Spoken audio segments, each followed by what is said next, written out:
가다망설이 얼마 전 완결이 났다는 사실 알고 계신가요?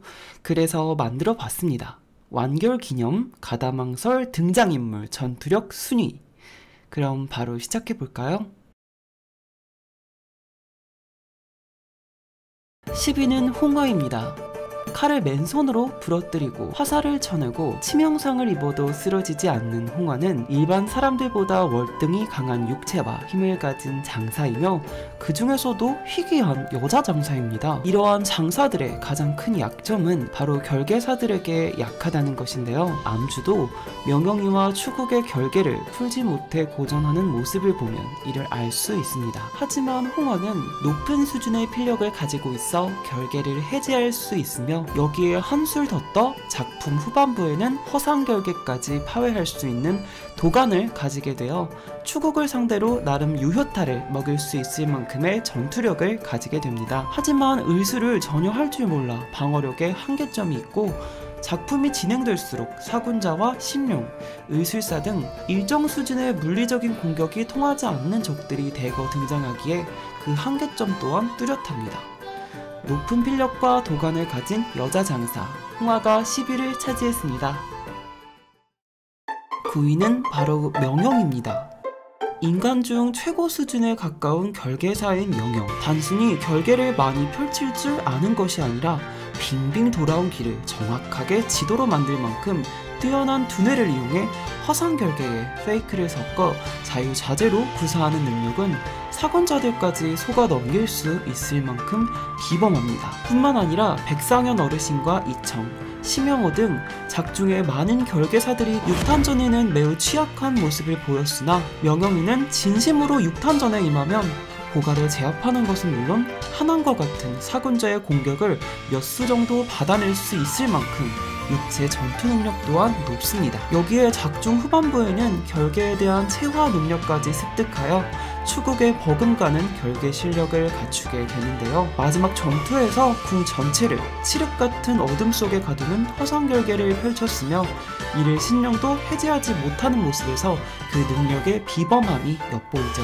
뿐만 아니라 사실 명영이의 가장 큰 강점은 작중에서도 소개했듯이 진리를 향해 끊임없이 나아가는 의지입니다. 아무리 승산이 없는 불리한 전투라도 그 명분이 불합리하다면 절대 포기하지 않는 그 올곧은 의지는 곧 그녀의 강함이라고 할 수 있습니다. 하지만 의술을 할 줄 모르고 방어 결계를 몸에 두르지는 못해 한 번이라도 치명타를 맞으면 위험하다는 점은 명확한 한계라고 할 수 있습니다. 최고 수준의 결계력, 한 번 본 것은 절대 잊어버리지 않는 두뇌, 강할강 각인을 이용한 육탄전 능력과 이를 올곧게 사용할 수 있는 신념을 가진 명영이 9위를 차지했습니다.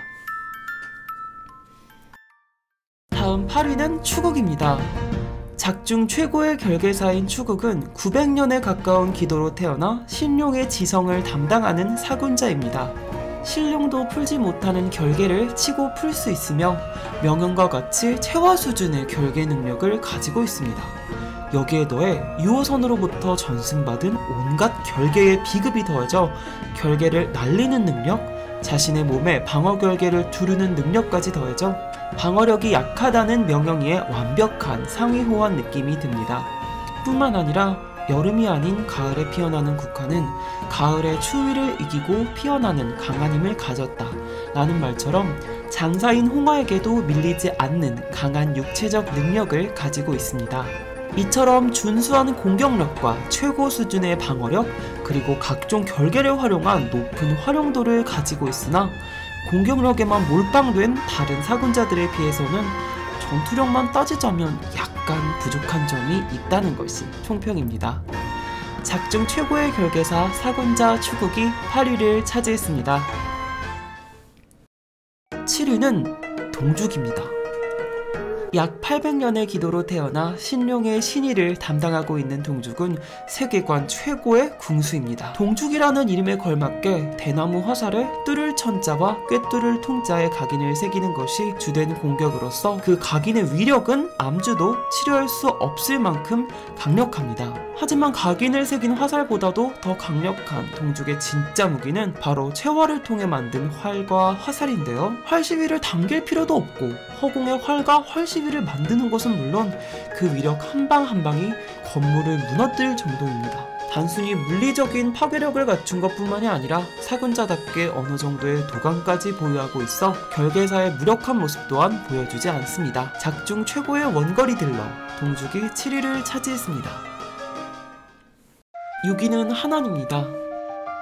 990년의 기도로 태어나 폐하의 양심이자 원칙을 수호하는 하나는 세계관 최고의 검사입니다. 신룡의 검으로서 단 하루도 검을 손에서 떼지 않은 하나는 동죽처럼 채화를 통해 검을 만들어낼 수 있는데요. 눈 한쪽이 보이지 않는 상태에서도 추국과 동죽을 동시에 상대하면서 전혀 밀리지 않는 모습을 보여주었습니다. 게다가 암주의 을슬을 통해 두 눈을 되찾자 폭발적인 전투력을 보여주며 다른 사군자들이 전투를 포기하고 신룡에게 기원하게끔 만들었는데요. 역시 사군자 전투 요원들 중 최연장자이자 양심과 원칙을 수호하는 검으로서의 위엄을 확실하게 보여줬다고 생각합니다. 폐하의 검, 작중 최고의 근거리 딜러인 하나니 6위를 차지했습니다. 5위는 암주입니다. 홍하와 같은 장사이지만 이름 있는 명문가 장사 집안의 피를 물려받은 암주. 같은 장사인 홍하와 맞붙었을 당시 순수한 근력 싸움에서도 홍하보다 우위를 점하는 것을 보면 알 수 있죠. 여기에다가 의술로 체화를 할 줄 알기에 그 어떤 물리적인 공격을 받아도 소용이 없습니다. 최강급 장사라는 공격력에 체화 의술이라는 방어력까지 거의 완벽에 가까운 전투력을 가지고 있다고 볼 수 있으며 이는 사군자 최고의 원거리 딜러인 동죽을 상대로 완벽히 압도하는 장면에서 더욱 잘 나타납니다. 하지만 암주에게는 약점이 있는데요. 도간을 사용할 수 없어 결계자를 상대로는 무력하다는 것입니다. 실제로 동죽이는 간단하게 제압하면서도 그들보다 약한 추국과 명영 상대로는 매우 고전하는 모습이 나왔죠. 그야말로 하드 카운터라고 할 수 있습니다. 명문가 혈통의 장사, 체화 수준의 의술을 갖춘 암주가 5위를 차지했습니다. 4위는 한설입니다. 돌이 천룡을 통해 사람이 된 한설이는 장사로 오해받을 정도로 강한 신체를 가지고 있습니다. 초반에는 많은 적들에게 쉽게 박살나는 모습을 보여주었지만 후반부에 들어서 유호선이 5개의 각인을 새겨주자 암주의 공격이 단 하나도 통하지 않는 압도적인 맷집과 공격력을 얻게 됐습니다. 심지어 이게 탈연, 이일소, 구틸점 각인을 사용하지 않고도 이뤄낸 결과이며 모든 각인을 개방하고 전력을 다해 싸웠을 때의 전력은 사군자를 압도하고 신룡과도 필적할 수 있을 정도입니다. 뿐만 아니라 돌이기에 체력에 한계도 없고 산산조각나도 죽지 않는 점과 고칠게 각인으로 수복이 가능하다는 강점을 가졌으며 무엇보다도 물리 딜러의 가장 큰 약점인 허상결계가 한설이에겐 전혀 통하지 않습니다. 개인의 힘은 약간 부족함이 있지만 역시 작품의 주인공답게 여러 등장인물의 도움을 받아 각종 버프와 상향을 두른 한설이가 4위를 차지했습니다. 3위는 바로 유호선입니다. 유호선은 온 세상에 온갖 비범한 능력을 담은 비급들을 관리하던 전승자이자 무려 사군자들에게 체화를 포함한 비급을 직접 전수한 스승입니다. 이는 곧 이 비급들의 능력 또한 모조리 사용할 수 있다는 것인데요. 다시 말해 유호선은 추국의 방어 결계를 자신의 몸에 두르면서 동주기처럼 허공에 화살비를 만들고 하나니처럼 체화로 검을 만들 수 있다는 것입니다.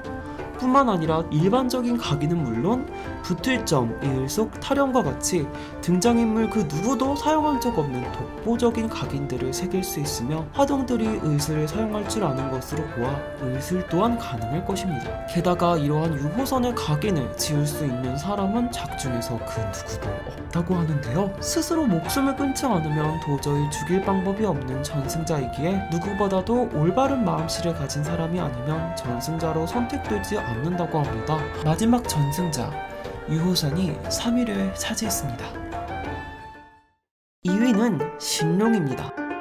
1100년의 기도로 태어나 날씨를 자유롭게 다루는 능력을 가진 신룡은 작품의 최종 보스답게 역시나 매우 강력합니다. 이 날씨를 자유롭게 조절하는 능력은 단순히 기후를 관리하는 것뿐만이 아니라 번개를 자유롭게 부리며 기압과 풍압 조절 또한 자유롭게 할 수 있다는 것인데요. 이 번개의 위력은 유호선의 8개의 각인이 새겨진 칼로도 흠집 하나 낼 수 없던 추국의 방어 결계조차 꿰뚫고 추국에게 직접적으로 데미지를 입힐 수 있는 정도입니다. 정도이며 장사를 포함한 여러 일반인들을 단 한 방에 가루로 만들어버릴 수 있는 아주 무시무시한 능력입니다. 또 작중에서 사군자들이나 여러 암살자들을 마음대로 관절을 꺾거나 벽에 내동댕이 치는 것도 풍압 조절을 응용한 능력인데요. 뿐만 아니라 사군자들과는 달리 충매가 없더라도 불사의 몸과 같으며 오직 영린만이 약점이나 이 영린의 위치는 백매만이 알고 있기에 공략은 사실상 어렵습니다. 사실 한설이도 명용이가 몸을 고쳐주고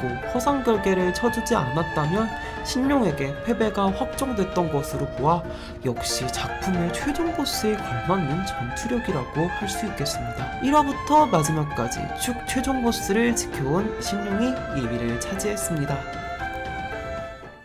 마지막 대망의 1위는 바로 춘매입니다. 천년의 기도로 태어나 신룡의 다정과 인애를 상징하는 춘매는 사실 전투 능력 자체는 전무합니다. 하지만 춘매에게는 비급에도 없으며 그 누구도 따라할 수 없는 춘매만의 고유의 능력이 있는데요. 바로 생과 사를 관장하는 능력입니다. 산 사람의 숨을 거두거나 죽은 사람에게 다시 생명을 불어넣는 능력을 가지고 있는 춘매는 이러한 능력을 아무런 리스크나 제한 없이 사용할 수 있습니다. 또 이 능력에는 어떠한 전조현상도 없기에 자신이 당했는지조차 알 수 없어 막아내는 것조차 불가능합니다. 또 원래는 사물이었던 사군자에게도 능력이 통한 것으로 보아 생명을 가진 모든 존재는 춘매의 능력의 대상이 될 수 있으며 신룡 또한 그 예외는 아니라는 것입니다. 하지만 신룡을 지키는 것이 천명인 춘매이기에 스스로 신룡의 숨을 끊을 리는 사실상 없겠지만 신룡이 원한다면 신룡에게도 자신의 능력을 사용할 수 있을 것입니다. 생명을 가진 존재에게 삶과 죽음을 마음대로 부여할 수 있는 춘매가 가다망설 전투력 1위 최강자의 자리를 차지했습니다. 가다망설 완결을 맞아 1화부터 정주행하면서 만들어본 가다망설 전투력 순위, 어디까지나 제 주관적인 평가이기는 하지만 여러분들께서 재밌게 보셨으면 좋겠습니다. 비록 가다망설은 완결됐지만 앞으로 작가님께서 그려주실 특별편과 외전, 그리고 텀블벅에서 진행 중인 오디오 드라마 펀딩도 많이 기대해 주시길 바랍니다. 랑또 작가님 사랑합니다. 정말 왕사랑.